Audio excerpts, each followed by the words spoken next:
Hello everyone. Standard 12th में economics में last video में हमने हमारा जो सेकंड चैप्टर था indicators of growth and development complete किया। आज के इस वीडियो में हम हमारा जो न्यू चैप्टर है chapter number 3 money and inflation वो हम स्टार्ट करने वाले हैं। So let's get start.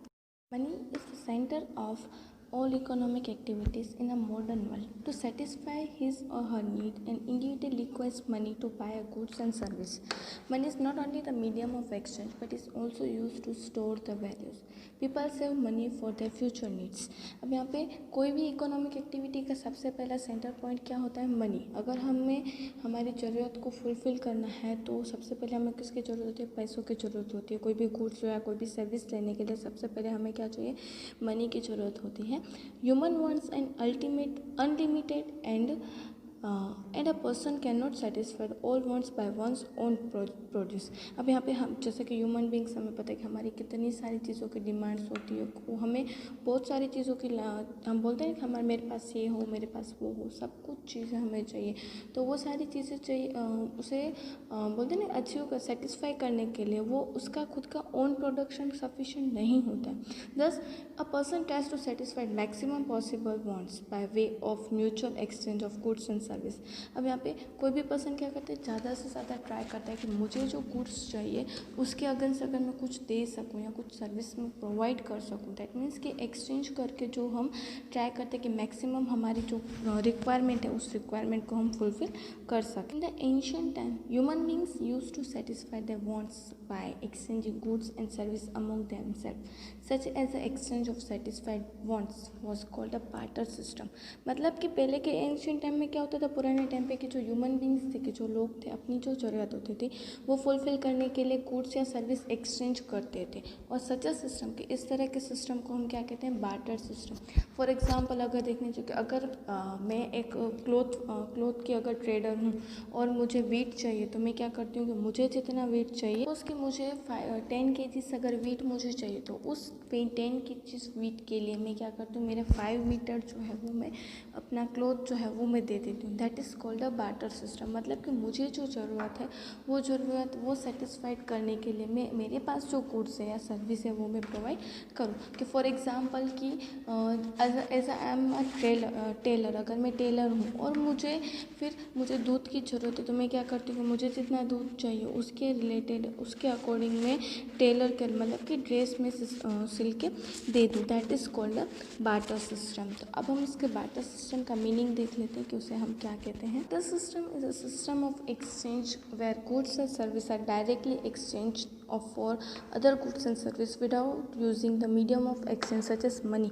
अब यहाँ पर बार्टर सिस्टम का मीनिंग क्या हो कि हम एक गुड्स एंड सर्विस लेने के लिए हम हमारे पास जो गुड्स या जो भी सर्विस है वो हम एक्सचेंज करें। That is called a barter system. यहाँ पे मनी का कहीं पे भी यूज़ नहीं होता है। जैसा मैंने भी आपको एग्जांपल दिया कि अगर मैं क्लोथ की ट्रेडर हूँ तो मुझे अगर गेहूँ चाहिए तो मैं क्या करती हूँ? किसान के पास से मैं 5 मीटर क्लोथ दे के I will buy a 10 kg wheat. That is called a barter systems. But इसमें कहीं ना कहीं कुछ लिमिटेशंस आ जाती हैं कि हर बार हम चीज़ों को एक्सचेंज करके हम हमारी ज़रूरत को फुलफ़िल नहीं कर सकते। कि फॉर एग्जांपल कि अगर गेहूँ अगर मैं ले रही हूँ 10 kg तो उस 10 kg गेहूँ के लिए मैं अपनी पूरी गाय या तो फिर आधी गाय में नहीं दे सकती। या कुछ चीज़ I am a milk producer तो अगर मैं ऑब्वियसली कुछ तो मुझे एक्सचेंज करना ही पड़ेगा अगर मुझे मेरी नीड्स को सेटिस्फाइड करना है। तो कभी क्या हो जाता है कि प्रॉपर मेजरिंग जो है वो हम नहीं कर पाते थे। तो वो एक हमारे लिए बार्टर सिस्टम की क्या हो जाती है? लिमिटेशन हो जाती है। तो अब हम उसकी लिमिटेशंस भी देख लेते हैं। In the earlier year individual lived in a simple village life, had less needs and carried out agriculture exchange of goods and service which was sufficient for their sustenance. कि पहले के ज़माने में क्या होता था? लोग एक सिंपल छोटे से गांव में रहते थे। उनकी नीड्स उनकी ज़रूरत भी बहुत ही ज़्यादा कम थी और उनका जो भी काम होता था वो किसके रिलेटेड होता था? एग्रीकल्चर रिलेटेड, खेती के रिलेटेड होता था।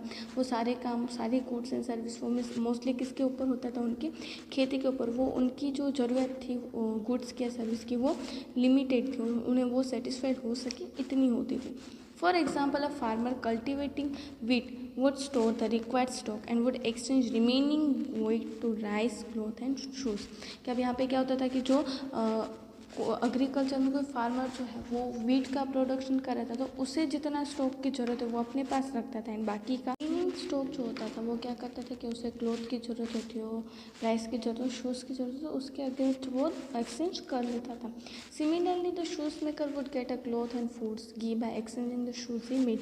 कि जैसे मैंने अभी आपको यहाँ पे फार्मर का एग्जांपल दिया, इसी तरह से शू मेकर जो होता था वो कोबलर्स जिसे हम कहते हैं, वो क्या करते थे कि क्लोथ्स, फूड्स और घी की अगर उसे ज़रूरत होती तो वो शूज़ को दे के, उसने जो शूज़ बनाए वो शूज़ के एक्सचेंज में वो क्या करता था, अपनी जो अपना उनकी जो रिक्वायरमेंट है वो रिक्वायरमेंट वो फुलफिल कर लेते. Teachers use to get food in the exchange for knowledge and artist would be patronize for the entertaining at art. अब यहाँ पे टीचर मोस्टली किस तरह से उनकी जरूरत जो नीड्स थी वो सेटिस्फाई करते थे कि उन्हें नॉलेज जो था वो नॉलेज प्रोवाइड करके, आर्टिस्ट जो थे वो परफॉर्म करके अपनी जो रिक्वायरमेंट थी, जो नीड्स थे उन्हें वो फुलफिल करते थे. Increasing population and socio economic development resulted in the increase and change in the demand, making them more specific.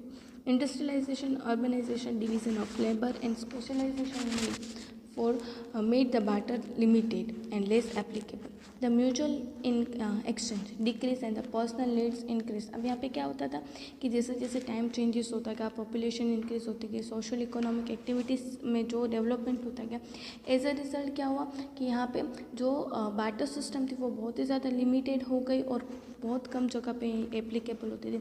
Industrialisation हुए, अर्बनाइजेशन मतलब कि जो गांव के लोग थे वो शहर की तरफ जाने लगे. फिर labour of division of labour मतलब कि जो हमारे पास लेबर्स थे उन्हें हम एक्सपांड करने लगे, अलग अलग जगह पे उन्हें भेजने लगे. जो लोग थे रूरल एरिया के, जो लोग थे गाँव के लोग थे वो सिटी में जाने लगे. एज अ रिजल्ट ये जो बार्टर सिस्टम है वो बहुत ही ज़्यादा कम होती गई और एक्सचेंज ऑफ इस तरह से एक्सचेंज जो होता था म्यूचुअल एक्सचेंज वो कम होने लगा. The prominent limitations of barter systems are. अब यहाँ पे आपको बार्टर सिस्टम की लिमिटेशंस दी गई हैं. Problem of mutual adjustments of one's with the socio-economic development, the needs of human being increase, and so the economic structure, which was simpler in the earlier time, become more complicated. Nowadays, who had rights to exchange for wheat did not need wheat but clothes under barter. अब यहाँ पे क्या होता गया कि जो persons जो कि जैसे जैसे टाइम एक्सपेंड होता गया वैसे वैसे ये जो एक्सचेंज हम करते थे गुड्स एंड सर्विस का वो और भी ज़्यादा कॉम्प्लिकेटेड हो गए. अब जो पर्सन को राइस की ज़रूरत होती है तो वीट के बदले में वो वीट नहीं लेते बट क्लोथ्स लेते क्योंकि अब उन्हें क्लोथ्स की भी ज़रूरत होती है. While on the other hands one who had a cloth did not want rice but wanted ghee in the exchange of rice cloth. अब यहाँ पे जिसके पास क्लोथ है तो वो क्या करते हैं, उसे चावल की ज़रूरत नहीं पड़ती but ghee, he wants a ghee to satisfy the needs in the exchange of cloth. Thus there was a difficulty in the establish a need for the each other's goods or service to make the barters possible, making it a challenge to establish a barter between indivisible and divisible goods. अब यहाँ पे क्या होता गया कि ऐसे इस तरह से हम मेज़र नहीं कर पाते थे कि किस तरह से हमें प्रॉब्लम्स जो है कि जो पर्सन कोई भी पर्सन की नीड्स को हम किस तरह से फुलफिल मतलब कि कैसे हम मेज़र कर सकते हैं डिविजिबल गुड्स में, इनडिविजिबल गुड्स में कब कौन सी रिक्वायरमेंट है, वो सारी चीज़ों को हम मतलब कि मेज़र नहीं कर पाते थे. Second point is difficulty in storing value. There was an increasing problem in storing value. Here value means exchange value. अब यहाँ पे storing value मतलब कि यहाँ पे हम जो हमारे पास जो भी गुड्स होता है तो उसे हम स्टोर करके नहीं रख पाते. A farmer may exchange wheat for the pair of shoes or cloth. When the productivity rise, he and she produce more wheat. There arise of problem storing surplus wheat. If wheat can be stored for a long period, then the future debt such a stock wheat can be exchanged for the new pair of shoes or cloth or rice. But the question arises, how to store wheat? अब यहाँ पे for example क्या कोई farmer है जिसने exchange किया है wheat को शूज़ के पैर के अगेंस्ट या कपड़ा लेने के लिए उसने वीट को एक्सचेंज किया. बट वो एक्सचेंज करने के बाद भी अगर उसके पास सरप्लस मतलब कि उसके पास बची है वीट तो उसे वो कहाँ पे रखेगा, किस तरह से स्टोर करेगा. चलो उसने अब वो स्टोर करके रख भी दिया किसके लिए कि अगर उसे न्यू पेयर की शूज़ न्यू शर्ट्स चाहिए या क्लोथ चाहिए या राइस है तो उसके लिए फिर से उन्हें स्टोर करके गए. बट उसे स्टोर कहाँ पे करेंगे, किस तरह से रखेंगे कि ताकि वो ख़राब ना हो. When an individual produce on a large scale through one's own effort, he and she had to exchange his product instantaneously for other goods and service. It was otherwise difficult to store the surplus goods or store the exchange value of this goods. अब यहाँ पे क्या होता है कि कोई एक person है जिसने खुद की कैपेसिटी से ज़्यादा उसने प्रोडक्शन किया है, ज़्यादा एफर्ट्स डाल के लगा, तो वो क्या सोचता है कि मैंने जितना एफर्ट्स किया वो और भी ज़्यादा अच्छे से मैं भाव में बेचूँ। तो एज अ रिज़ल्ट क्या होता है कि उसे हम स्टोर नहीं कर पाते और उसकी वैल्यू जो है वो हम नहीं कर पाते कि कितनी वैल्यू में कौन सी प्राइस में जो गुड्स है वो हमारा जाएगा। फिर थर्ड पॉइंट है problem of measuring of value. With the introduction of division of labor and specialization in an industry-driven economy, the issue of measuring the value of goods and service emerged। अब यहाँ पे सबसे main important limitation कि अब हमें जो goods ले रहे हैं तो उसको हम किस तरह से मेज़र करेंगे, कितनी उसकी वैल्यू को हम मेज़र करेंगे। अब जैसे जैसे इंट्रोडक्शन होता गया डिविजन्स, मतलब कि लेबर का स्पेशलाइजेशन हो गया इंडस्ट्रीज में, तो ये प्रॉब्लम आता गया कि हम हमारे गुड्स को किस तरह से मेज़र करेंगे, कैसे करेंगे, for etcetera. For example, exchanging wheat for rice was simpler, but now a large number of goods become service emerged, available for the exchange against wheat, and hence it is become difficult to determine and maintain the exchange of value of goods। अब यहाँ पे हम exchange तो कर रहे हैं wheat को rice के अंदर, बट सिंपल है, बट जैसे जैसे गुड्स की जो क्वांटिटी है वो ज़्यादा हो जाती है तो उसको एक्सचेंज करना wheats को और राइस के अगेंस्ट एक्सचेंज करना वो और भी ज़्यादा डिफ़िकल्ट हो जाता है और उसे मेंटेन रखना वो और भी ज़्यादा डिफ़िकल्ट हो जाता है। If 20 kgs of wheat is equal to 40 kgs of rice, 10 metre of textile and 1 kg की in a modern structure, the question of measurement arises rupees how much of textile can be exchanged for 1 kg की or how much of rice can be exchanged for 1 kg की। It is become difficult to determine such a measures and hence arose the need of universally accepted measuring rods। अब यहाँ पे for example यहाँ पे आपको दिया हुआ है कि हम 20 kg वीट जो है, अगर हमें 40 kg राइस चाहिए या 10 kg मीटर चाहिए टेक्सटाइल मतलब कि क्लॉथ चाहिए या 1 kg घी चाहिए, तो अब 20 kg वीट जो है वो सारी चीज़ों की इक्वल है।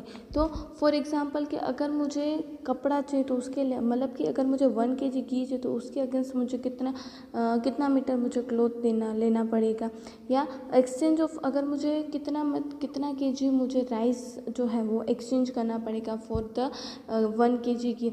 ये सारी चीज़ें क्या हो जाती है, एक लिमिटेशन आ जाती है कि हम किस तरह से मेज़र करें कि हमें जो हमारी रिक्वायरमेंट है उस रिक्वायरमेंट के अकॉर्डिंग हमें हमारी जो गुड्स चाहिए उस गुड्स को हम किस तरह से मेज़र कर सकते हैं, क्वांटिटी में हम किस तरह से मेज़र कर सकते हैं, ये बहुत ही बड़ा क्वेश्चन हो जाता है।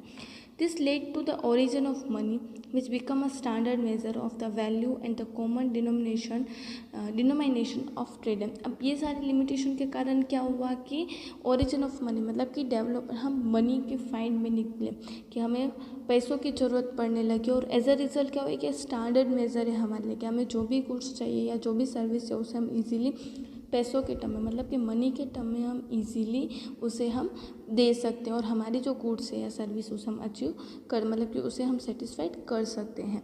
तो आज के इस वीडियो में हमने देखा कि बार्टर सिस्टम किसे कहते थे कि हम हमारे गुड्स के अगेंस्ट हमारे पास जो गुड्स है उसके अगेंस्ट हमें जो गुड्स की ज़रूरत है वो ले उसे एक्सचेंज करें, उस that is called a barter system. और उसकी कहीं ना कहीं लिमिटेशंस भी थी कि हम उससे स्टोर नहीं कर पाते थे, वैल्यू हम मेज़र नहीं कर पाते थे, पर्सनल नीड्स कितनी हैं वो हम फाइंड नहीं कर पाते थे, ये सारी चीज़ें भी उसकी लिमिटेशंस आ जाती थी। आज उसके बाद के हम हमारे नेक्स्ट वीडियो में देखेंगे कि ओरिजिन एंड डेवलपमेंट की मनी के डेवलपमेंट कहाँ से हुआ और उसकी स्टार्टिंग जो उसका फाइंड आउट जो हम बोलते हैं वो कहाँ से फाइंड हुआ और मनी की डेफिनेशन मीनिंग क्या है वो हम करेंगे। Thank you.